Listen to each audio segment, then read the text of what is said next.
Do you see this video from this TikToker perfectly breaking down how an unfortunate accident caused by an immigrant is being used to demonize all immigrants, but when a white person does the same thing, no one cares? A Punjabi truck driver made a wrong U-turn in Florida. A van hit and 3 people died. I know that's really tragic, right? I'm not here to defend his mistake. I'm not here to defend the guy who caused it. But this whole thing went viral, and you know what went more viral than this accident? It was his turban. People talked less about victims. People talked less about the guy who caused it. They talked more about the turban. They talked more about the immigrant community. It was like one person's mistake. They find millions of immigrants in the U.S. And I know that there should be better training. There should be better hiring procedures when they hire these drivers.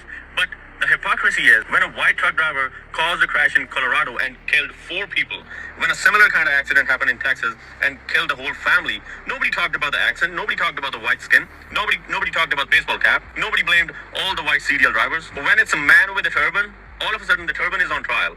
The whole immigrant community is on trial. I tagged him below if you want to watch the whole video. In it, he goes on to tell a positive story of a Punjabi man who saved a child in Ohio. But of course, that didn't go viral because it's true. When we do good things, it doesn't get the same kind of attention. And he is right. When one person of color, one immigrant does anything wrong, the entire justice system is brought down on us.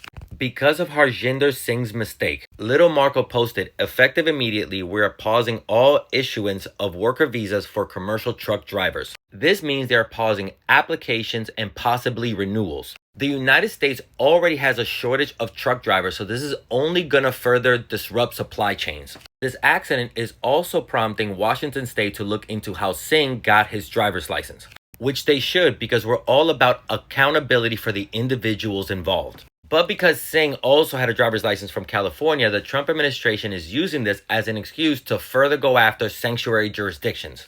Again, using a tragic accident to further demonize people of color and immigrants. But not going after white communities the same way when a white person makes the same mistake. And we as people of color need to move away from that mentality that if one of us does something wrong, we all need to pay. This idea that we all need to act perfect in order to be treated like humans is a tool of white supremacy. And we need to remember that because we have the same kind of mentality in our communities. This is still very much a developing story, so I'll bring you information as it comes in. And as always, please consider supporting me on here so I can continue bringing you stories like these.